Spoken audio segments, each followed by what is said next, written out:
Hello and welcome to day 10 of Science and Tech PT 365 discussion for UPSC 2024. सो हम लोगों ने alternative energy topic चालू किया था। अब उसमें नेक्स्ट सब टॉपिक देखिए, lithium ion battery. So this topic was in news because the co inventor of lithium ion batteries, John Bannister Goodenough, recently passed away. They also received the Nobel Prize for inventing lithium ion batteries, right. So इसलिए ये topic news में हो जाता है। सो अब देखते हैं lithium ion batteries के बारे में। तो एक चीज़ पहले पता होनी चाहिए, ये जो लिथियम आयन बैटरीज होती है ये रिचार्जेबल बैटरीज होती हैं, जहाँ पे लिथियम आयन ट्रैवल करते हैं from negative electrode to positive electrode when it is discharging. मतलब जब ये किसी डिवाइस को रन कर रहे होंगे, ये बैटरी अपने आप से इलेक्ट्रिसिटी सप्लाई कर रही होगी, that phase is discharging phase, जहाँ पे जो लिथियम आयन है वो ट्रैवल करेंगे नेगेटिव इलेक्ट्रोड से पॉजिटिव इलेक्ट्रोड की तरफ। एंड देन एक नेक्स्ट फेज आता है जहाँ पे हम इस बैटरी को वापस चार्ज करते हैं, राइट। सो वहाँ पे जस्ट इसका रिवर्स होगा, पॉजिटिव इलेक्ट्रोड से लिथियम जाएगा और नेगेटिव इलेक्ट्रोड पे जाके सेटल होगा, राइट। सो ये डिफरेंस होता है डिस्चार्जिंग और charging phase of a lithium ion battery. Okay. अब ये लिथियम आयन बैटरी या इन जनरल किसी भी बैटरी में ब्रॉडली तीन कंपोनेंट्स होते हैं, दो इलेक्ट्रोड्स और एक इलेक्ट्रोलाइट। इलेक्ट्रोड्स का काम होता है जहाँ से इलेक्ट्रिसिटी सप्लाई होगा। जैसे यहाँ पे एक इलेक्ट्रोड है हमारे पास कैथोड, वहाँ पे हम मटेरियल यूज़ करेंगे लिथियम कोबाल्ट ऑक्साइड, और दूसरा होगा लिथियम मैग्नीज ऑक्साइड, जो हम जनरली इलेक्ट्रिक ऑटोमोबाइल्स में जो बैटरी होती है वहाँ पे इस्तेमाल करते हैं, या लिथियम आयरन फॉस्फेट भी इस्तेमाल हो सकता है। इसके अलावा इसके अंदर जो इलेक्ट्रोलाइट होता है वो हम जनरली ईथर यूज़ करते हैं। सो ईथर एक ऑर्गेनिक कंपाउंड है जो कि इलेक्ट्रोलाइट का काम करेगा इन लिथियम आयन बैटरीज।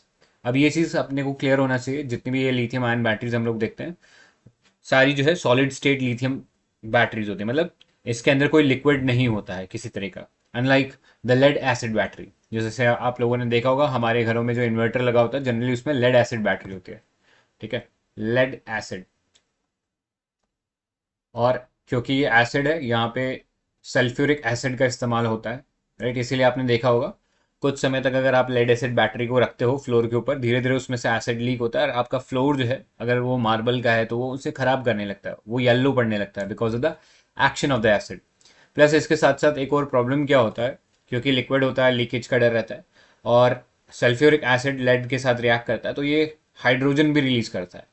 इसीलिए कोई ऐसा रूम है जहाँ पे बहुत सारी लेड एसिड बैटरीज रखी हुई हैं तो जनरली बोला जाता है कि वो नो स्मोकिंग जोन होता है, बिकॉज ये जो हाइड्रोजन है ये कंबस्टेबल गैस है, राइट। तो ये सारे चैलेंजेस हैं। अपार्ट फ्रॉम दैट लेड भी अपने आप में एक बहुत ही पॉइजनस मेटल है और न्यूरो डिजनरेशन एबिलिटी रखता है, मतलब अगर हमारे बॉडी में चले जाए तो हमारा जो न्यूरोलॉजिकल स्ट्रक्चर है उसे हार्म कर सकता है, ठीक है। तो ये सारे चैलेंजेस है। और उसके कंपैरिजन में लिथियम आयन में लीकेज वगैरह का डर नहीं है क्योंकि ये सॉलिड स्टेट है, यहाँ पे इलेक्ट्रोलाइट भी सॉलिड ही है, ठीक है। सो एडवांटेजेस इस लिथियम आयन बैटरीज की क्या है, एक तो लाइट वेट है, इजीली ट्रांसपोर्ट कर सकते हो क्योंकि पूरा सॉलिड है, कोई लीकेज का खतरा नहीं। और इसमें जो नंबर ऑफ साइकिल्स है चार्जिंग डिस्चार्जिंग की वो भी बहुत ज़्यादा है, अराउंड 5000 साइकिल्स आपको मिलेंगी इस बैटरी के अंदर। सो इसीलिए देखा होगा आप लोगों ने फ़ोन जो है around 5000 cycles of charging discharging आराम से हैंडल कर सकता है बियॉन्ड अ पॉइंट। धीरे धीरे हमारी जो बैटरी की जो कैपेसिटी होती है वो धीरे धीरे कम होने लग जाती है, और कभी कभी वो बैटरी फूल जाता है या बहुत ज़्यादा टेम्परेचर होने लगता है तो वो जनरली 2-3 साल के गैप के बाद आपको ये प्रॉब्लम आने लगती है। बट ये जो प्रॉब्लम है लेड एसिड बैटरी में ज़्यादा फ्रीक्वेंट है, वहाँ पे ये केवल 4 to 500 जो साइकिल्स है उतना ही हैंडल कर सकता है, ठीक है। So in that sense lithium ion battery require low maintenance and low self discharge rate and no memory effect. अब ये मेमोरी इफेक्ट एक इंपॉर्टेंट पॉइंट है, बैटरीज में जनरली हम लोग ये मेमोरी इफेक्ट की बात करते हैं। तो मेमोरी इफेक्ट क्या होता है, जब हम किसी बैटरी को रिपीटेड चार्ज और डिस्चार्ज साइकिल के थ्रू चलाते हैं या उसे गुजारते हैं उस साइकिल के अंदर, तो धीरे धीरे जो बैटरी होती है उसके अंदर जो केमिकल्स होते हैं वो रिमेंबर करने लगते हैं lower capacity. Lower capacity in the sense कि वो धीरे धीरे उनको ऐसे लगता है कि बैटरी के अंदर एक बहुत कम चार्जिंग कैपेसिटी है और उसको रिमेंबर कर लेते हैं। इसीलिए आपने देखा होगा 2-3 साल के यूज़ के बाद आपका फ़ोन बहुत जल्दी डिस्चार्ज कर जाता है, राइट। तो ये लो या मेमोरी इफेक्ट का एक एप्लीकेशन है इस केस में, ठीक है। नेक्स्ट देखो डिसएडवांटेजेस की बात करते हैं लिथियम आयन बैटरी की। एक तो लिथियम जो है it is not very abundant. In fact India में अभी हमारे पास कोई ऐसा रिजर्व रिजर्व ऑल दो मिला है जम्मू कश्मीर में, बट उसकी माइनिंग होने में बहुत टाइम लगेगा। सो अभी तक हमारे पास इन जनरल कोई माइनिंग एक्सक्लूसिवली लिथियम आयन की नहीं हो रही है, ठीक है। सो एक तो वो सबसे बड़ा चैलेंज है। इंडिया सारा का सारा जो लिथियम रिजर्व है या जो लिथियम माइनिंग है उसके लिए डिपेंडेंट है upon ABC country. ABC country क्या है, या ABC ट्राइंगल भी बोलते हैं। सो ये साउथ अमेरिका की कंट्री है, अर्जेंटीना, बोलीविया एंड चिले। इन 3 कंट्रियों में वर्ल्ड का लार्जेस्ट लिथियम रिजर्व शेयर करते हैं। इसके अलावा भी कुछ और कंट्रीज में, जैसे अफ्रीकन कंट्रीज में, जो सिग्निफिकेंट पोर्शन है वो आपको साउथ अमेरिकन कंट्रीज में मिलेगा, ठीक है। दूसरा, हाई प्राइस होता है, थोड़ा ओवर हीट हो जाता है, राइट। एंड कभी कभी कंबशन का भी खतरा इसमें भी रहता है। इन द सेंस, आपको याद होगा सैमसंग का एक नोट फोन आया था जो ब्लास्ट हो रहा था बैटरी जिसकी, इनफैक्ट इतना ज़्यादा प्रोमिनेंट हो गया था कि कई फ्लाइट्स ने फिर बैन कर दिया था उस डिवाइस को फ्लाइट पे ले जाने को, राइट। सो ये सारी चीज़ें पता होनी चाहिए। आगे चलते हैं, अदर बैटरीज देखते हैं जो न्यूज़ में थी रिसेंटली। पहला देखो, advance chemistry cell battery. So ministry of heavy industries ने अभी अनाउंस किया है कि वो एक रीबिडिंग वापस चालू कर रहे हैं for manufacturing of ACC, that is advance chemistry cells, under the PLI scheme. तो आपको याद ही होगा, PLI हम लोगों ने इकोनॉमिक्स पार्ट में देखा ही था, प्रोडक्शन लिंक्ड इंसेंटिव। इसके अंदर गवर्नमेंट कंपनीज को बेसिकली एनकरेज करती है कि वो इंडिया में अपनी मैन्युफैक्चरिंग इंक्रीज करे। तो प्रोडक्शन लिंक इंसेंटिव का मतलब क्या है, आपको सिर्फ इंसेंटिव उस प्रोडक्शन पे दिया जाएगा जो कि इंक्रीमेंटल है। फॉर एग्जांपल, आपने फर्स्ट ईयर में 100 प्रोडक्ट्स का प्रोडक्शन किया, ठीक है, 100 ACC का इस केस में मान लो कि प्रोडक्शन किया। अब नेक्स्ट ईयर, सेकेंड ईयर में, अगर आप 110 का जो प्रोडक्शन करते हो तो आपको 10 के ऊपर इंसेंटिव मिलेगा, राइट। अगर लेट्स से आपने वापस 100 कर दी होती तो आपको जीरो इंसेंटिव होता, कोई इंसेंटिव नहीं होता। तो इंक्रीमेंटल प्रोडक्शन के ऊपर ही केवल PLI के अंदर इंसेंटिव दिया जाएगा, ये चीज़ याद रखनी है, ठीक है।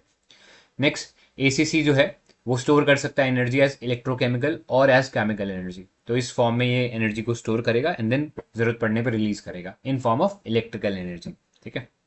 आगे चलते हैं, नेक्स्ट देखो, बायोडिग्रेडेबल पेपर सुपर कैपेसिटर।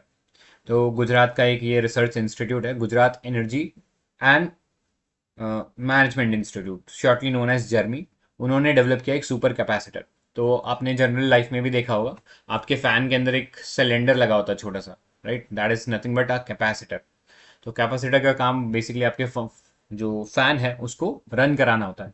तो अगर आपको लगता है कि कभी आपका फैन थोड़ा स्लो चल रहा है, तो that is probably due to a degraded capacitor. तो वहाँ पे अगर आप अपना कैपेसिटर चेंज कर सकते हो तो then your fan will start working efficiently, ठीक है।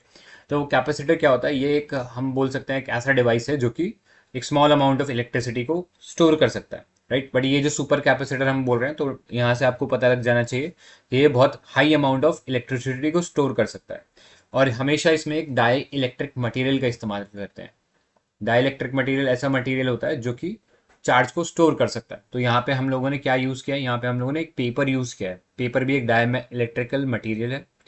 और ये जो सुपर कैपेसिटर बना है, ये वर्ल्ड का थिनेस्ट, लाइट वेस्ट और बायोडिग्रेडेबल है नेचर में। बायोडिग्रेडेबल क्यों है, बिकॉज हम पेपर इस्तेमाल करें। और ये जो पेपर हम लोगों ने बनाया है, this is form from a seaweed है या एक सी एल्गी है, उसका इस्तेमाल करके हम लोगों ने ये पेपर डिज़ाइन किया। तो याद रखना, ये फास्ट चार्जिंग डिस्चार्जिंग साइकिल देगा, हाई पावर डेंसिटी और लॉन्गर लाइफ साइकिल सस्टेन कर सकता है ये पेपर बेस्ड सुपर कैपेसिटर, ठीक है। सो याद रखना है इसके बारे में। आगे चलते हैं, नेक्स्ट देखो, ग्रेविटी बैटरी। सो अ ग्रेविटी बैटरी इन्वॉल्व्स लिफ्टिंग मतलब चार्जिंग एंड लोअरिंग मतलब डिस्चार्जिंग अ हैवी वेट। तो आपको याद होगा, हम लोगों ने इनिशियली जब बैटरी एनर्जी स्टोरेज सिस्टम के बारे में बात किया था, वहाँ पे हम लोगों ने मैकेनिकल बैटरीज की बात किया था। तो मैकेनिकल बैटरीज में हम क्या करते हैं, फॉर एग्जांपल आपके पास सोलर एनर्जी है। आपको पता है सोलर एनर्जी केवल आपको डे लाइट में ही मिलेगी, नाइट में नहीं मिलेगी। तो हम क्या कर सकते हैं, सोलर एनर्जी जब दिन में आ रही है, ठीक है, सो उससे हम क्या कर रहे हैं, लेट्स से यहाँ पे विंड मान लो या सोलर मान लो, जो भी आपको मानना है, इससे जो इलेक्ट्रिसिटी मिली उससे हम लेट्स से पानी को ऊपर लिफ्ट कर रहे हैं, ठीक है। पानी ऊपर लिफ्ट हो गया, राइट, एक हाइट पे पानी चला गया। अब लेट्स से जैसे ही हमारे पास ये विंड एनर्जी या सोलर एनर्जी चली जाती है, लेट्स से नाइट के अंदर सोलर एनर्जी नहीं है, तो अभी हम लोगों ने क्या करा, पानी को हाइट पे रखा हुआ है। अब हम क्या करेंगे, पानी को ऊपर से ड्रॉप कर देंगे, ठीक है। अब ड्रॉप करेंगे तो पानी में काइनेटिक एनर्जी रहेगी, मतलब ऊपर से नीचे आ रहा है तो बड़ी स्पीड में आता है। तो नीचे हम एक टरबाइन लगा देंगे और ये टरबाइन को घुमाने लग जाएंगे। इससे क्या होगा, वापस इलेक्ट्रिसिटी हमें मिल जाएगा, ठीक है। सो that's how a gravity battery works, कि हम ग्रेविटी के अगेंस्ट पहले चार्जिंग के दौरान उसको लिफ्ट कर देते हैं तो वो चार्ज हो जाता है, एंड जैसे ही डिस्चार्ज करना होता है तो ऊपर से उस ऑब्जेक्ट को फ्रीली गिरने देते हैं under the action of gravity, और फिर उस एक्शन का इस्तेमाल करते हैं to generate electricity. So that's how a gravity battery works. And इसमें बहुत तरीके हो सकते हैं, आप इसमें कोई और हैवी वेट ले सकते हो, या कुछ भी ऐसा मटेरियल को लिफ्ट कर दो एंड देन उसे ड्रॉप कर दो, तो इस तरीके से ग्रेविटी बैटरी फंक्शन करेगी। ठीक है, नेक्स्ट चलते हैं, सोडियम आयन बैटरीज की बात करते हैं। तो sodium ion batteries lithium ion battery का एक रिप्लेसमेंट के तौर पे देखा जा रहा है। तो यहाँ पे नाम से आपको पता लग रहा है, लिथियम की जगह यहाँ पे हम सोडियम आयंस का इस्तेमाल कर रहे हैं, राइट। एंड क्यों हम इसे सब्सटीट्यूट करना चाहते हैं, बिकॉज आपको पता है सोडियम एक तो बहुत अबेंडेंट अवेलेबल है। हम जो घरों में नमक यूज़ करते हैं that is nothing but sodium chloride, तो बहुत अबेंडेंटली अवेलेबल है। इस पर इम्पोर्ट डिपेंडेंस पे नहीं डिपेंडेंट रहना पड़ेगा, हम खुद ही बना सकते हैं इसे, राइट। और दूसरा, ये उतना ज़्यादा पॉइजनस नहीं है जितना कि लिथियम है, राइट। और फिर इसमें वाइडर टेम्परेचर टॉलरेंस मिलती है, and can even store and transported at zero voltage state. तो एक चीज़ याद रखना, जब भी आप कभी भी ना कोई लिथियम आयन बैटरी खरीदने जाते हो, फॉर एग्जाम्पल आप अपना फ़ोन खरीदने जाते हो, तो हमेशा ना उसमें आपको जैसे ही बॉक्स ओपन करते हो यू विल फाइंड कि उसमें 30-40% बैटरी पहले से ही है, कभी भी 0% नहीं होती आपकी, लार्जली वो यही रहता है। और इनफैक्ट ये बोला भी जाता है, अगर आपको अपने फ़ोन की बैटरी लाइफ को इलोंगेट करना है, मतलब लंबा रखना चाहते हो फ़ोन की बैटरी को यूज़ में, तो उसको कभी भी 0% मत होने देना, राइट। तो क्या होता है, जितना ज़्यादा चार्ज डिस्चार्ज साइकिल होती है, और वहाँ वो भी एक्सट्रीम पॉइंट पे, मतलब 0% के ऊपर आप फिर चार्ज करने लगते हो या स्विच ऑफ करके फिर चार्ज करने लगते हो, तो वहाँ पे आपका बैटरी जो है मेमोरी इफेक्ट ले लेता है, और धीरे धीरे उसकी कैपेसिटी एनर्जी स्टोर करने की कम हो जाती है। तो इसलिए एक गुड प्रैक्टिस ये होती है कि आप अपना फ़ोन जब 5 या 10% पे आ गया तब उसे चार्ज कर लो, ठीक है। उसे कोशिश करो कि 100% तक रखो, अदरवाइज धीरे धीरे वो मेमोरी इफेक्ट की वजह से आपकी बैटरी का जो स्टोरेज है वो कम हो जाएगा। लेकिन ये प्रॉब्लम सोडियम आयन बैटरीज के साथ नहीं होती। सोडियम आयन बैटरीज को आप जीरो वोल्टेज, मतलब बिल्कुल खाली, उसमें कोई चार्ज भी नहीं होगा, तब भी आप उसको इजीली स्टोर कर सकते हो, यूज़ कर सकते हो। तो ये एक एडवांटेज मिलता है सोडियम आयन बैटरीज के साथ, ठीक है। सो ये था अबाउट द बैटरी पार्ट। अब आगे चलते हैं, नेक्स्ट टॉपिक देखते हैं, स्मॉल मॉड्यूलर रिएक्टर्स। तो ये वाला पार्ट काफ़ी समय से न्यूज़ में रहा है, और अभी वापस न्यूज़ में आया बिकॉज चाइना ने डेवलप किया वर्ल्ड का first 4th generation nuclear reactor, और ये एक स्मॉल मॉड्यूलर रिएक्टर का इस्तेमाल करता है। और इस रिएक्टर के अंदर इन्होंने एक कूलिंग एजेंट का इस्तेमाल किया है विच इज़ अ गैस, और कौन सा गैस है, तो हीलियम गैस है, ठीक है।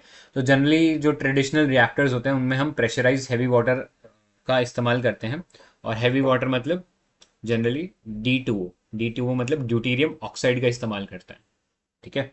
सो ये पता होना चाहिए अपने को। सो यहाँ पे हम लोगों ने D2O या प्रेशराइज वाटर की जगह हम लोगों ने गैस का इस्तेमाल किया है इस केस में। अब ये स्मॉल मॉड्यूलर रिएक्टर क्या होता है, ये बेसिकली ट्रेडिशनल जो रिएक्टर्स होते हैं जहाँ पे जिनकी एनर्जी कैपेसिटी काफ़ी हाई होती है उसके कंपैरिजन में काफ़ी छोटा होता है। यहाँ पे एनर्जी जो है वो 30 मेगावाट से लेके 300 मेगावाट तक मिलती है, और बहुत स्मॉल सिटी या टाउन या कोई इंडस्ट्री को पावर देने के लिए हम इसका इस्तेमाल कर सकते हैं, ठीक है। सो स्मॉल मॉड्यूलर का अगर आप ब्रेक डाउन करोगे इस वर्ड का ही, तो इसका मतलब आपको पता लग जाएगा। स्मॉल मतलब फिजिकली इसका साइज काफ़ी छोटा है as compare to a conventional nuclear reactor. Second word इसमें है मॉड्यूलर। मॉड्यूलर का मतलब कि यहाँ पे जो पार्ट्स हैं वो पहले से ही प्री फैब्रिकेटेड होते हैं, आपको अलग से साइट पे जाके कुछ बनाने की ज़रूरत नहीं है, आप पहले से ही प्री फैब्रिकेटेड पार्ट्स लेकर आओ और बस उन्हें जोड़ दो, and that's how you create a small modular reactor. और रिएक्टर शब्द का मतलब है कि हम यहाँ पे फिजन, न्यूक्लियर फिजन का इस्तेमाल कर रहे हैं, ठीक है। आगे देखेंगे न्यूक्लियर फिजन और फ्यूजन में भी डिफरेंस, बट इतना पता होना चाहिए अबाउट स्मॉल मॉड्यूलर रिएक्टर।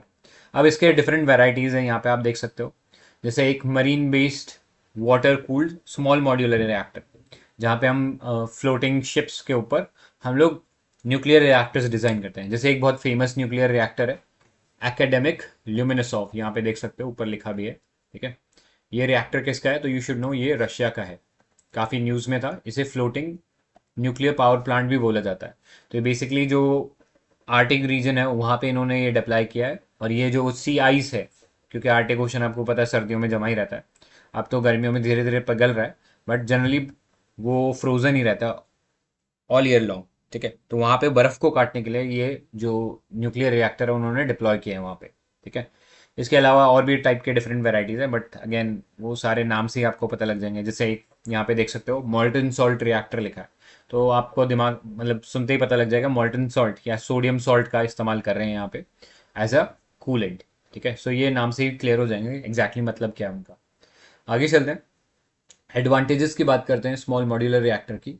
तो पहला तो ये एक अडॉप्टेबल है और स्केलेबल है। फॉर एग्जांपल आपने एक जगह पे न्यूक्लियर ये स्मॉल मॉड्यूलर रिएक्टर लगाया, आपको लगता है कि एनर्जी थोड़ी सी और चाहिए, तो आप एक और रिएक्टर उसमें लाकर इंस्टॉल कर सकते हो स्मॉल मॉड्यूलर रिएक्टर में, राइट। तो बहुत इजीली इसको स्केल किया जा सकता है, unlike a traditional nuclear power plant जहाँ पे पहले से परमिशन ली हुई होती है और एक एक सर्टेन एरिया के अंदर आपने पहले ही सब चीज़ें डिज़ाइन करी हुई होती है, तो बाद में उसे इंक्रीज कर पाना मुश्किल होता है।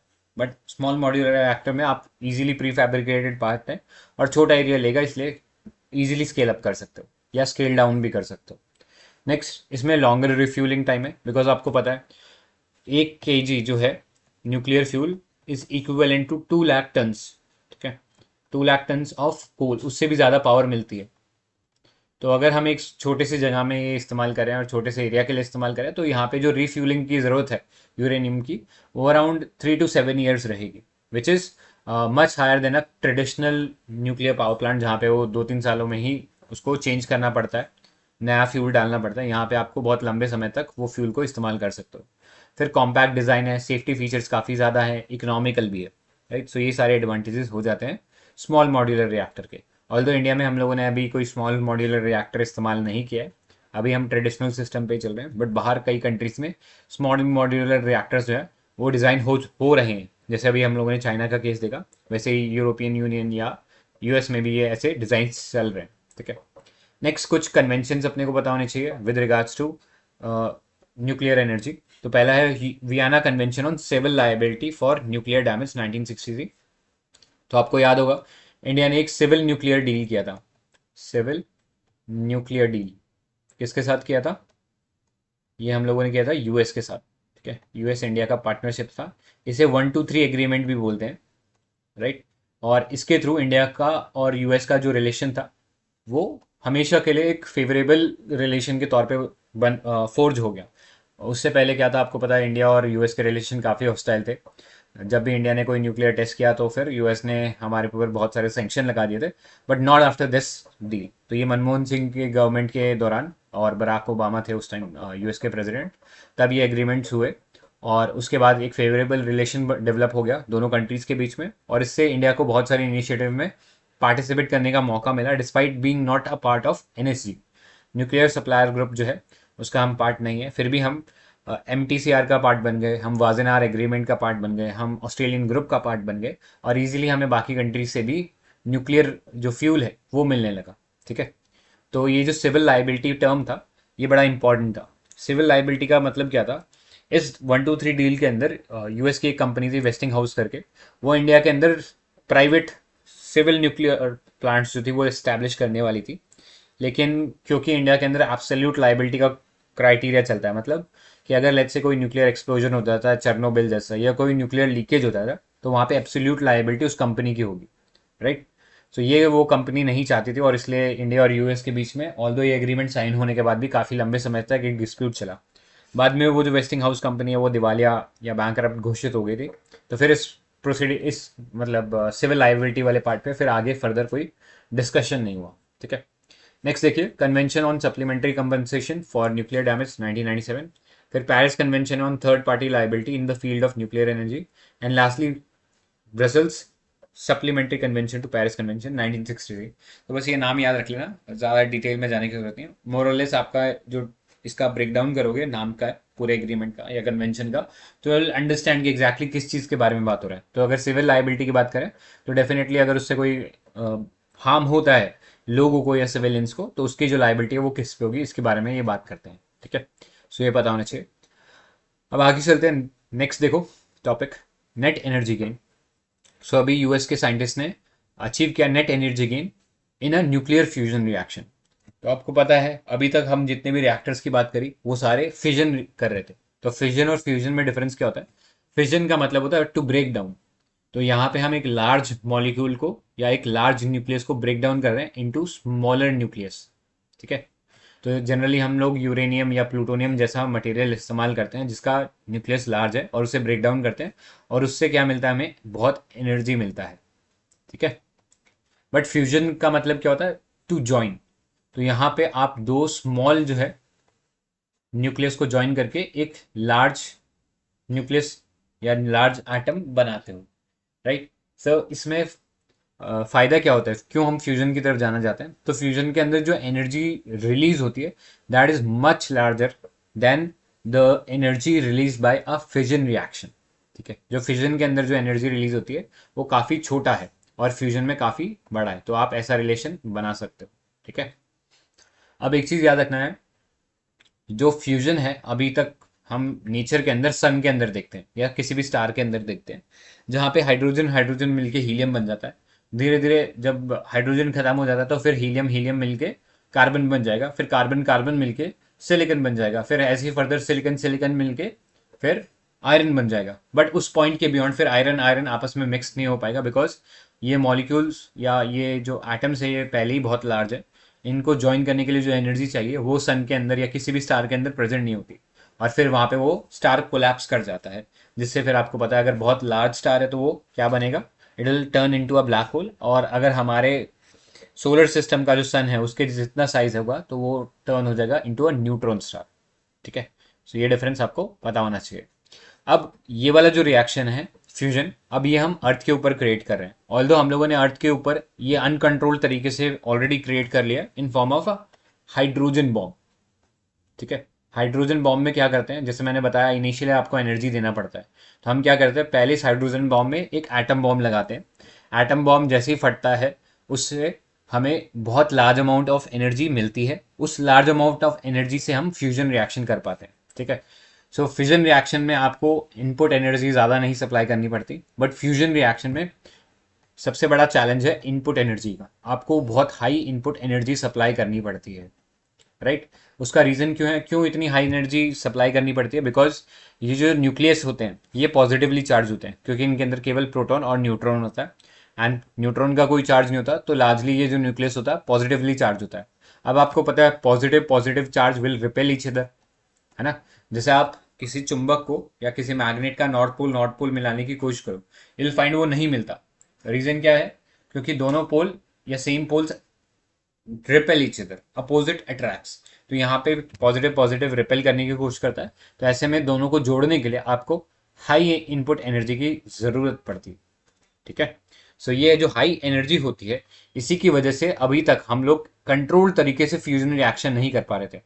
तो जैसे कोई भी बिजनेस होता है, आप जब बिजनेस चलाते हो आप उसमें कुछ इन्वेस्टमेंट करते हो, अगर आपको वो इन्वेस्टमेंट से ज़्यादा अगर आपको रिटर्न नहीं मिल रहा तो आप नेट एनर्जी गेन या नेट इन्वेस्टमेंट या नेट मनी गेन नहीं कर रहे हो, और ऐसे में आपका वो बिजनेस करने का कोई मतलब नहीं है। तो सिमिलरली अभी तक जो साइंटिस्ट न्यूक्लियर फ्यूजन कर रहे थे उसके अंदर वो जितनी एनर्जी निकाल लगा रहे थे उतनी ज़्यादा एनर्जी उन्हें आउटपुट में नहीं मिल रही थी, या इक्विवेलेंट एनर्जी मिल रही थी, जिसकी वजह से वो लंबे समय तक सस्टेन नहीं हो पा रहा था। सो अब साइंटिस्ट ने कुछ डेवलपमेंट किए जिसके थ्रू अब हम नेट एनर्जी गेन देख पा रहे हैं, यानी जितनी एनर्जी हम लोगों ने फ्यूजन रिएक्शन में सप्लाई की थी उससे ज़्यादा एनर्जी हमें आउटपुट में मिल रही है। यानी हम कहीं ना कहीं ऑलमोस्ट अपने एक सही डायरेक्शन में है जहाँ पे हम फ्यूचर में न्यूक्लियर फ्यूजन रिएक्शन के थ्रू नेट एनर्जी गेन पा सकते हैं। अभी ये वाला जो एक्सपेरिमेंट था this was significant in the sense कि यहाँ पे हम लोगों ने लेजर्स का इस्तेमाल किया था। हम लोगों ने लेज़र का इस्तेमाल करके एक पार्टिकल को हीट अप किया जिससे हम उसे फ्यूजन करवा सकते हैं। ठीक है। सो ये दो टाइप के फ्यूजन होते हैं, एक तो लेज़र का इस्तेमाल करते हैं और दूसरा हम इस्तेमाल करते हैं एक रिएक्टर का जिसे हम बोलते हैं टोकोमैक रिएक्टर। ठीक है। सो ये थोड़ा सा ध्यान में अपने को रखना पड़ेगा। सो टोकोमैक रिएक्टर जो है ये हम इस्तेमाल करते हैं जहाँ पे हमें मैग्नेटिक फील्ड का इस्तेमाल करते हैं। ठीक है। सो आपको पता है आपको बहुत हाई इनपुट एनर्जी देनी है, अब आप उस इनपुट एनर्जी से आप किसी पार्टिकल को हीट करोगे, अब वो पार्टिकल आप किसी भी सरफेस पे नहीं रख सकते। सपोज आपने लेट्स से एक टेबल पे, हाइपोथेटिकली इमेजिन करो, आपने एक टेबल के ऊपर एक लेट्स से एक पार्टिकल रखा, आप उसको बहुत ज़्यादा हीट करो तो अब वो टेबल जल जाएगा, बिकॉज पार्टिकल का टेम्परेचर ही ऑलमोस्ट सन के बराबर हो रहा है, राइट। सो ऐसे में उसको सस्पेंडेड रखना पड़ता है, और उसको सस्पेंडेड मतलब हवा में रखना पड़ता है, और उसके लिए हम मैग्नेटिक फील्ड का इस्तेमाल करते हैं। तो याद रखना टोकोमैक जो है वो मैग्नेटिक फील्ड के ऊपर काम करता है। और टोकोमैक होता क्या है, this is a form of a reactor design. ठीक है, रिएक्टर डिज़ाइन होता है टोकोमैक। सो आपको पता होगा एक हम लोग एक्सपेरिमेंट रन करें, international thermo nuclear experimental reactor called ITER। सो ये ITER जो है इसका इंडिया पार्ट है, इसके बारे में यूपीएससी ने पहले भी क्वेश्चन पूछे हुए हैं। और ये कहाँ पे बन रहा है, तो ये फ्रांस के अंदर बन रहा है, और इसके अंदर हम न्यूक्लियर फ्यूजन अचीव करने की कोशिश कर रहे हैं। राइट, इंडिया के अलावा और भी कंट्रीज इसके अंदर पार्ट है, जैसे चाइना है, यूरोपियन यूनियन है, इंडिया है, जापान है, कोरिया, रशिया एंड यूएस, ये सारी कंट्रीज इसके अंदर पार्ट है। राइट, और फिर ये कंट्रीज अपना अपना अलग भी चला रहे हैं टोकोमैक रिएक्टर का। जैसे चाइना ने ऑलरेडी अपना एक टोकोमैक रिएक्टर या आर्टिफिशियल सन बोलते हैं वो ऑलरेडी बना लिया है। ठीक है, सो याद रखना ये जो टोकोमैक जब बनेगा, अभी तो अंडर कंस्ट्रक्शन है, बाय द ईयर 2026 या 27 ये कंप्लीट होगा, तब ये वर्ल्ड का लार्जेस्ट टोकोमैक रिएक्टर होगा। तो ये याद रखना है, और ये मैग्नेटिक फ्यूजन डिवाइस रहेगा। ठीक है, इसके अलावा इंडिया अपना भी कुछ इंडिजिनस टोकोमैक डिजाइन करी है, जैसे टोकोमैक आदित्य नाम से, और semi indigenous steady state super conducting tokamak SST1। तो याद रखना टोकोमैक आदित्य और SST1 इंडिया के खुद के इनिशिएटिव हैं जो हम रन कर रहे हैं, ऑल्दो ये भी अभी कंप्लीट नहीं हुआ है, बट अभी प्रोग्रेस चल रहा है इनके ऊपर। ठीक है, नेक्स्ट, अभी ये पूरा जो न्यूक्लियर फ्यूजन और फ्यूजन वाला जो कंसेप्ट है सारा न्यूज़ में है। और आपको पता होगा इस बार एक मूवी आया था ओपनहाइमर, जिसे नोबेल प्राइज़ में भी देखने को मिला था। सो इसके बारे में, इनके बारे में थोड़ा पता होना चाहिए। ओपनहाइमर कौन थे, तो ये एक रिनाउंड अमेरिकन फिजिसिस्ट थे जिन्होंने मैनहट्टन प्रोजेक्ट के अंदर अमेरिका का जो एटम बॉम्ब था वो डिज़ाइन किया था। For that reason he is known as the father of atomic bomb. ठीक है, सो ये इनके बारे में पता होना चाहिए। नेक्स्ट, जापान अपना भी एक अपना खुद का टोकोमैक रिएक्टर बना रहा है called JT60SA। This is an experimental nuclear fusion reactor constructed by Japan and European union. तो ये बेसिकली जो ITER है उसका एक प्रेडेसेसर होगा। राइट, और करेंटली वर्ल्ड का सबसे biggest experimental nuclear fusion reactor. जब ITER बन जाएगा तो वो वर्ल्ड का लार्जेस्ट होगा, बट अभी प्रेजेंटली वर्किंग जो है वो जापान का ये JT60SA है। ठीक है, तो ये पता होना चाहिए। अब आगे चलते हैं। नेक्स्ट देखो, ककरापार न्यूक्लियर पावर प्लांट। सो पता होना चाहिए लोकेशन कहाँ पे है ये ककरापारा न्यूक्लियर पावर प्लांट। तो you should know that this is in Gujarat, and यहाँ पे हम लोगों ने फर्स्ट इंडिया का largest indigenous 700 megawatt electricity reactor जो है वो इंस्टॉल किया है। राइट, सो ये पता होना चाहिए ये किसने डिज़ाइन किया है। This is design by NPCIL। NPCIL एक इंडियन PSU है जो कि है nuclear power corporation of India limited, और ये वर्क करता है under department of atomic energy. And आपको फिर ये भी पता होना चाहिए डिपार्टमेंट ऑफ एटॉमिक एनर्जी कौन सी मिनिस्ट्री के अंडर आता है। तो ये कोई मिनिस्ट्री के अंडर नहीं है, डायरेक्टली आता है अंडर PMO। ठीक है, सो ये पता होना चाहिए। नेक्स्ट, ये जो है बिगेस्ट इंडिजिनियसली डेवलप्ड वेरिएंट है प्रेशराइज हैवी वाटर रिएक्टर का। तो प्रेशराइज हैवी वाटर रिएक्टर के बारे में हम लोगों ने डिस्कस कर लिया था। यहाँ पे हम ड्यूटेरियम ऑक्साइड का इस्तेमाल करते हैं, और ये जो है ये बेसिकली एक कूलेंट या कभी कभी मॉडरेटर की तरह भी काम करता है, डिपेंडिंग अपॉन क्या डिज़ाइन है। कूलेंट का मतलब उसे ठंडा रखने में, और मॉडरेटर मतलब न्यूक्लियर रिएक्शन को कंट्रोल करने में काम आता है। ठीक है, न्यूक्लियर रिएक्शन कंट्रोल, ठीक है, उसमें भी काम आता है। राइट, क्योंकि हम नहीं चाहते कि ये एटम बॉम्ब में तब्दील हो जाए। एटम बॉम्ब में अनकंट्रोल्ड चेन रिएक्शन होता है। जैसे अगर मैं बताऊं, नॉर्मली क्या होता है, एक आपने सपोज ये यूरेनियम एटम है या न्यूक्लियस है, उसको आपने एक न्यूट्रॉन से स्ट्राइक कराया, तो क्या होता है इसमें 3 आपको फ्री न्यूट्रॉन्स मिलते हैं। राइट, फिर वो 3 आगे फर्दर करते हैं, तो ये अनकंट्रोल्ड होता है, और जनरली इससे क्या होता है आपको इससे एटम बॉम्ब में देखने को मिलता है। राइट, लेकिन जो न्यूक्लियर रिएक्टर होता है वहाँ पे हम कंट्रोल कराते हैं। तो हम क्या करते हैं, हम शील्ड कर लेते हैं 2 न्यूट्रॉन्स को। ठीक है, इनको हम शील्ड कर लेते हैं, एब्जॉर्ब कर लेते हैं। अब उसमें कंट्रोल रॉड्स का भी इस्तेमाल कर सकते हैं, मॉडरेटर का भी इस्तेमाल करते हैं। कंट्रोल रॉड्स जो होते हैं उसमें बेसिकली कैडमियम और बोरोन रॉड्स का इस्तेमाल करते हैं। तो याद रखना कंट्रोल रॉड्स जो है they basically control the number of neutrons release during the nuclear reaction, और इससे जो रिएक्शन है वो थोड़ा कंट्रोल मैनर में चलता रहता है। ठीक है, अब इसमें एक फिनोमेना है या एक टर्म है जो आपको पता होनी चाहिए न्यूक्लियर रिएक्शन के साथ, दैट इज कॉल्ड क्रिटिकलिटी। तो जब भी हम कोई न्यूक्लियर रिएक्टर की बात करेंगे, क्रिटिकलिटी वर्ड हमेशा सुनने को मिलेगा। तो क्रिटिकलिटी का मतलब क्या है, ये एक ऐसा स्टेज है जहाँ पे जो न्यूक्लियर रिएक्शन है ये अपने आप में सेल्फ सफिशिएंट हो जाता है। और सेल्फ सफिशिएंट कब होता है, जब उसमें इतने नंबर ऑफ न्यूट्रॉन्स निकलते हैं कि वो आगे फिर से और जो यूरेनियम के एटम्स है उनको ब्रेक डाउन कर सके या और फ्यूजन क्रिएट कर सके। तो अपने आप में सेल्फ सस्टेनिंग रिएक्शन चालू करने के लिए आपको इनफ नंबर ऑफ न्यूट्रॉन्स चाहिए होंगे, और जब ये स्टेट अचीव हो जाता है तो इसे हम बोलते हैं क्रिटिकलिटी। ठीक है, so you should know that. अब आगे बात करते हैं। ये जो पूरा टॉपिक है इसमें एक और लेटेस्ट डेवलपमेंट आया है, that we have achieve criticality at our fast breeder nuclear reactor, जो कि कलपक्कम में देखने को मिलता है। तो आपको बताना चाहिए कलपक्कम कहाँ पे है, तो that is in Tamil Nadu. On recently उसके अंदर भी हम लोगों ने क्रिटिकलिटी अचीव करी है। ऑल्दो ये पीटी जो है थोड़ा सा जल्दी आ गया था, इसलिए ये आई थिंक स्पेसिफिक ये जो टॉपिक है कलपक्कम फास्ट ब्रीडर रिएक्टर के बारे में वो नहीं मिला, ठीक है, इसके अंदर। सो मोस्ट प्रोबेबली एक और पीटी आएगा तो उसमें डेफिनेटली आपको ये देखने को मिल जाएगा। ठीक है, सो इंडिया में आपको पता है हमारा जो न्यूक्लियर प्रोग्राम है that is a 3 stage nuclear programme.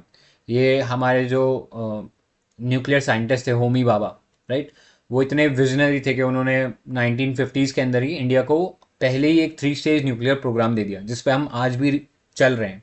Although उसमें सेकेंड स्टेज पे अभी हम बोल सकते हैं कि अभी हम प्रॉपरली पहुंचे हैं, जिसमें थर्ड स्टेज पे तो अभी एक्सपेरिमेंटल बेसिस पे ही चल रहा है। अभी तक हम लार्जली फर्स्ट स्टेज पे हैं।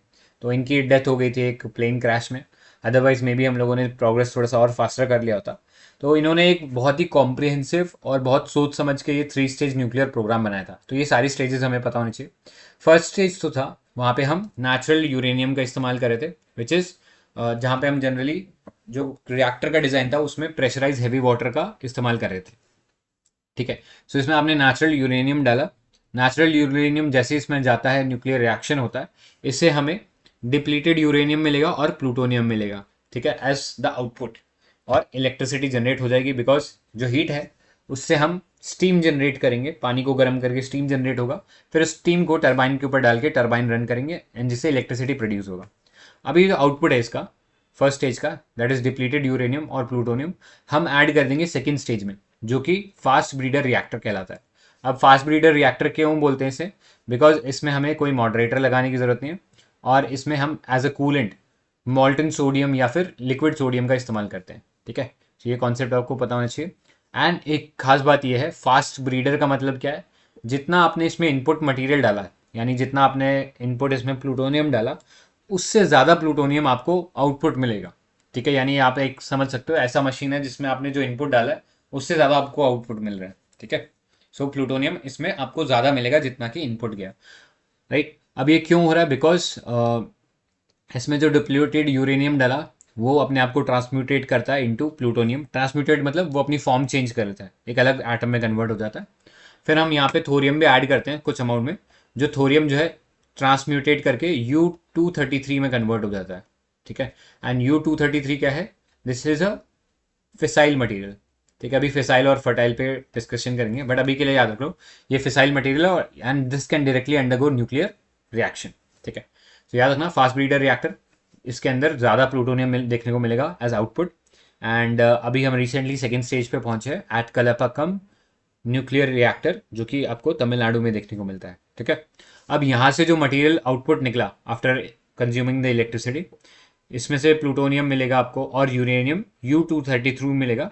यो U233 हम थर्ड स्टेज के अंदर डालेंगे प्लस थोरियम डालेंगे, एंड इससे जो रिएक्शन होगा इससे वापस थोरियम ट्रांसम्यूटेट होगा अगेन इनटू U233, एंड ये रिएक्शन कंटिन्यू करता रहेगा।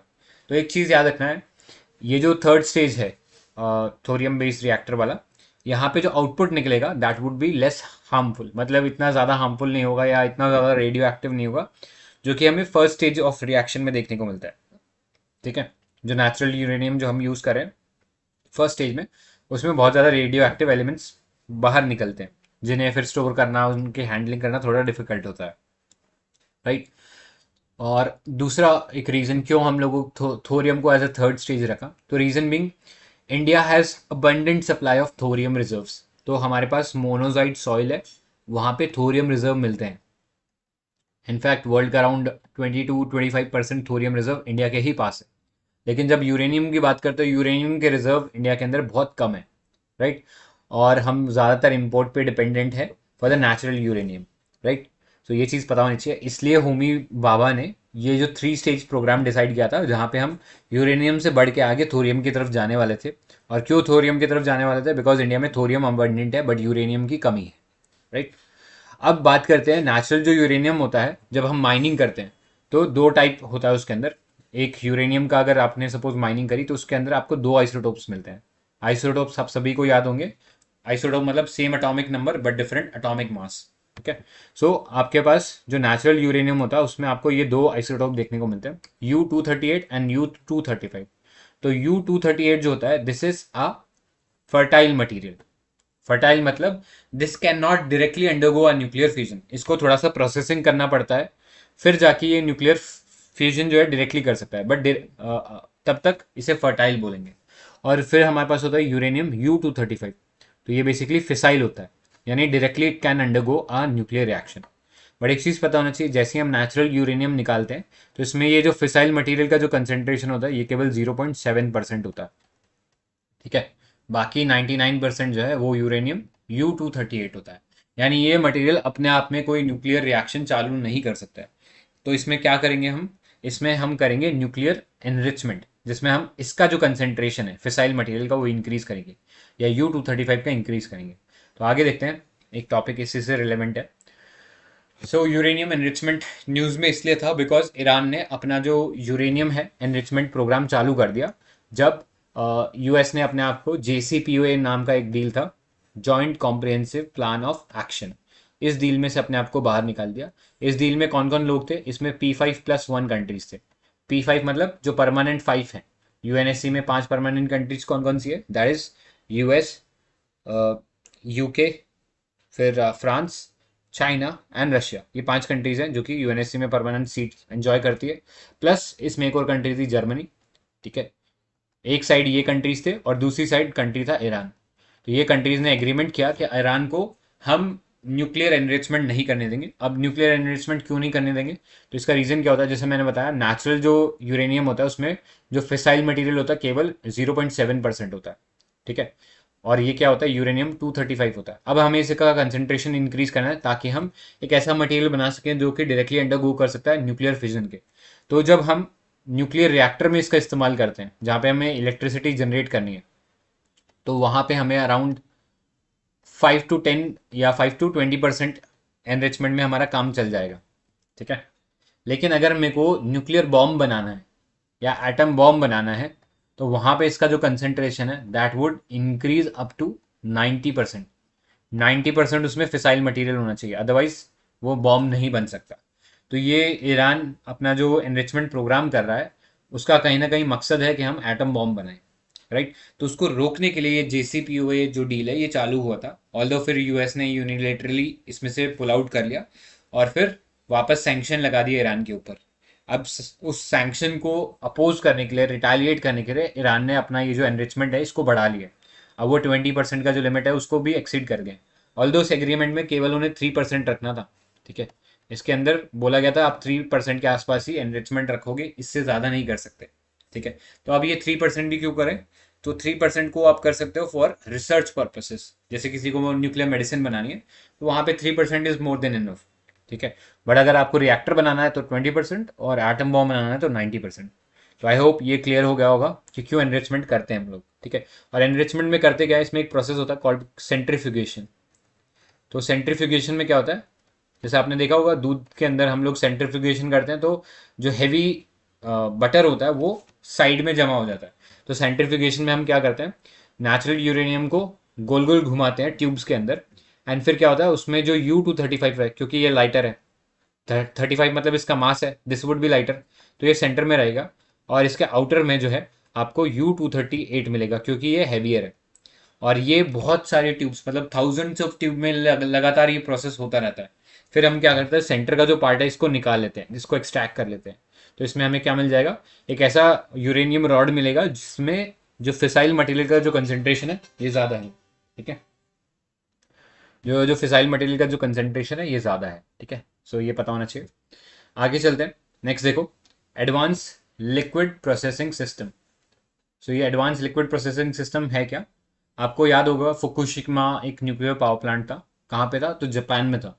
सो वहाँ पे जब सुनामी और अर्थक्वेक आया था तो इसकी वजह से वहाँ पे न्यूक्लियर जो मटेरियल है उसका लीकेज हो गया था पानी के अंदर, राइट। सो उन्होंने काफ़ी समय तक वो पानी को स्टोर करके रखा हुआ था, बट अब उसे डिस्चार्ज करना था। तो डिस्चार्ज करने से पहले उसकी प्रोसेसिंग करनी पड़ती है, और उस प्रोसेसिंग को करने के लिए ये ALPS advance liquid processing system का हम इस्तेमाल चालू किया। तो this is a pumping and filtration system which uses a series of chemical reaction to remove radionuclides from contaminated water. तो बस एक प्रोसेस है जिसके थ्रू हम जो कोई ऐसा कंटेमिनेटेड वाटर है जहाँ पे हम रेडियो एक्टिव वेस्ट की वजह से वो कंटेमिनेट हो गया, उसका फिल्ट्रेशन करते हैं, ठीक है।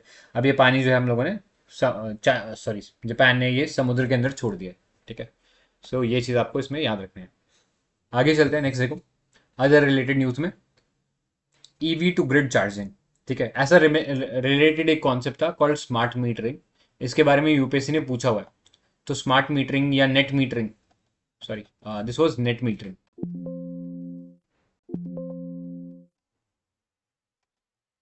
नेट मीटरिंग ये बेसिकली क्या होता है, आपके पास सपोज घर पे सोलर पैनल लगा है, आप उससे इलेक्ट्रिसिटी जनरेट कर रहे हो, राइट। और वो इलेक्ट्रिसिटी जो है आप आगे डिस्कॉम को सप्लाई कर रहे हो, ठीक है। सो आपको क्या होगा, आप कुछ इलेक्ट्रिसिटी डिस्कॉम से यूज भी कर रहे हो और फिर आप कुछ इलेक्ट्रिसिटी डिस्कॉम को सप्लाई भी कर रहे हो। तो आपने जो सप्लाई किया और आपने जो कंज्यूम किया उसका जो नेट होगा that will be your bill, ठीक है। उतना ही आपको पेमेंट करना पड़ेगा। But for example let's say आपने सरप्लस प्रोड्यूस कर लिया इलेक्ट्रिसिटी, किसी महीने आप सपोज घर पे ही नहीं थे, आप घर पे कोई इलेक्ट्रिसिटी यूज ही नहीं करा आपने, और आपने सप्लाई ही कर रहे थे, ठीक है, सोलर पैनल के थ्रू। तो ऐसे में आपको फिर डिस्कॉम पैसे देगी बिकॉज आपका कंजम्पशन जीरो था और आपने सप्लाई किया, तो डिस्कॉम आपको पैसे देगी उसके लिए। तो that was net metering. But अब ये जो नेक्स्ट कॉन्सेप्ट आया this is called smart charging. तो स्मार्ट चार्जिंग क्या होता है, आप ग्रिड से इलेक्ट्रिसिटी यूज कर रहे हो for charging your electric vehicle, ठीक है। तो ट्रेडिशनली तो यही होता है, हम चार्ज कर सकते हैं हमारे इलेक्ट्रिक व्हीकल को फ्रॉम द ग्रिड, लेकिन हम एक और प्रोसेस कर सकते हैं जहाँ पे हम इलेक्ट्रिक व्हीकल से वापस इलेक्ट्रिसिटी ग्रिड में भी डाल सकते हैं। तो this involves a by directional charging, ठीक है। सो ये जो कॉन्सेप्ट है इसे हम स्मार्ट चार्जिंग बोलते हैं, जहाँ पे हम बाई डायरेक्शनल चार्जिंग कर सकते हैं। इलेक्ट्रिक व्हीकल जो है ग्रिड में वापस इलेक्ट्रिसिटी दे भी सकता है और इलेक्ट्रिसिटी ले भी सकता है, ठीक है। इससे रिलेटेड ये जो अथॉरिटी है जिसने ये बूस्ट करने का बात किया है EV to grid charging station के बारे में, this is CEA central electricity authority. इसके बारे में हम लोगों ने इकोनॉमिक्स में भी पढ़ा है, और आपको याद होगा इकोनॉमिक्स के जो लेक्चर्स थे वहाँ पे हम लोगों ने बात किया था that this is establish under electricity act 1948। तो this is a statutory body, और ये अपने फंक्शंस डिस्चार्ज करता है under another act called electricity act 2003, ठीक है। इन दो एक्ट्स के अंदर इसको पावर मिली हुई। तो यही था इसमें जानने लायक। आगे चलते हैं, नेक्स्ट देखो फिजन मॉलिबेडेनम। तो मोलिबेडेनम जो है वो एक एलिमेंट है हमारी पीरियोडिक टेबल में। तो ये एक मोलिबेडेनम 99 प्रोडक्शन फैसिलिटी हम लोगों ने स्टार्ट किया Trombay Trombay campus of Baba atomic research centre. तो ट्रॉम्बे बेसिकली बॉम्बे के अंदर, बॉम्बे के आसपास रीजन है, वहाँ पे ये लोकेटेड है। और ये फैसिलिटी जो है मोलिबेडेनम 99 को प्रोड्यूस करना चालू करेगा। अब ये मोलिबेडेनम जो है this is a parent isotope of technetium, मतलब टेक्नीटियम इसमें से निकलता है। और टेक्नीटियम क्या है, ये एक short lived gamma rays emitting isotope है। तो आपको याद होगा हम लोगों ने EM स्पेक्ट्रम का बात किया था, जिसमें सबसे पावरफुल जो EM वेव्स होती है वो होती है गामा रेज, जो किसी भी ऑब्जेक्ट के थ्रू पास कर सकते हैं, ठीक है। सो ये जो टेक्नीटियम 99 है ये एक शॉर्ट लिव्ड, मतलब इसका हाफ लाइफ कम है और बहुत जल्दी गामा रेज एमिट करके किसी और एलिमेंट में कन्वर्ट हो जाता है। तो ये जो गामा रेज निकल रही है इससे हम इसे न्यूक्लियर मेडिसिन प्रोसीजर्स में इस्तेमाल कर सकते हैं।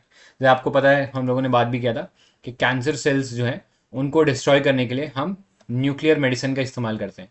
और न्यूक्लियर मेडिसिन मतलब न्यूक्लियर रेडिएशन का इस्तेमाल करते हैं, और वो जो कैंसर सेल्स होते हैं उनको डिस्ट्रॉय कर सकते हैं, ठीक है। सो वही टेक्नीटियम 99M जो है ये भी अगेन न्यूक्लियर मेडिसिन की तरह ही काम करेगा, ठीक है। सो ये पता होना चाहिए इसके बारे में। अब आगे बढ़ते हैं, नेक्स्ट टॉपिक देखिए direct methanol fuel cells DMFCS। सो ये एक इलेक्ट्रोकेमिकल एनर्जी कन्वर्जन डिवाइस है जो डायरेक्टली कन्वर्ट करेगा लिक्विड मेथेनॉल का जो केमिकल एनर्जी है उसे इलेक्ट्रिकल एनर्जी में। अब यहाँ पे हम एक अलॉय का इस्तेमाल करेंगे। अलॉय मतलब कॉम्बिनेशन ऑफ टू मेटल्स। तो यहाँ पे हम कोबाल्ट और प्लैटिनम का इस्तेमाल करेंगे which are doped with manganese. Doped का मतलब कुछ स्मॉल अमाउंट में मैग्नीज डालेंगे। और ये जो सिस्टम है या ये जो हम लोगों ने अलॉय क्रिएट किया, this would be working as a catalyst. तो कैटलिस्ट आपको पता है ऐसा एक एलिमेंट जो कि रिएक्शन के अंदर जाता है, रिएक्शन को स्पीड अप कर देता है और बिना कंज्यूम हुए उस रिएक्शन में से वापस बाहर आ जाता है।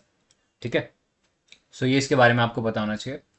और ये जो डायरेक्ट मिथेनॉल फ्यूल सेल है, ये एक हाई एनर्जी डेंसिटी वाला, high efficiency and low operating temperature के ऊपर काम करने वाला एक इंपॉर्टेंट फ्यूल सेल होगा। तो ये हमारे लिए क्लीन एनर्जी प्रोड्यूस करेगा, इन द सेंस इसमें से कोई हार्मफुल बाय प्रोडक्ट्स नहीं निकलेंगे except only one which is CO2। ठीक है, ऑल्दो CO2 डायरेक्टली कोई पॉल्यूटेंट नहीं है, बट क्योंकि ये लार्ज अमाउंट में निकलता है और इससे ग्लोबल वार्मिंग जो होता है वो लीड करता है ये। ठीक है, that's why it is a harmful product. Otherwise बाकी जो है, जो जैसे नॉर्मल इंटरनल कंबशन इंजन होता है जहाँ पे नाइट्रोजन डाइऑक्साइड, सल्फर डाइऑक्साइड जैसे पॉल्यूटेंट निकलते हैं जो कि डायरेक्टली हमारे यहाँ हार्मफुल होते हैं, वैसा कुछ हार्मफुल प्रोडक्ट इसमें नहीं निकलेगा। ठीक है, so this was direct methanol fuel cell for you, right. So with that आज के लिए अभी वाइंड करते हैं। Thank you for joining, bye bye guys.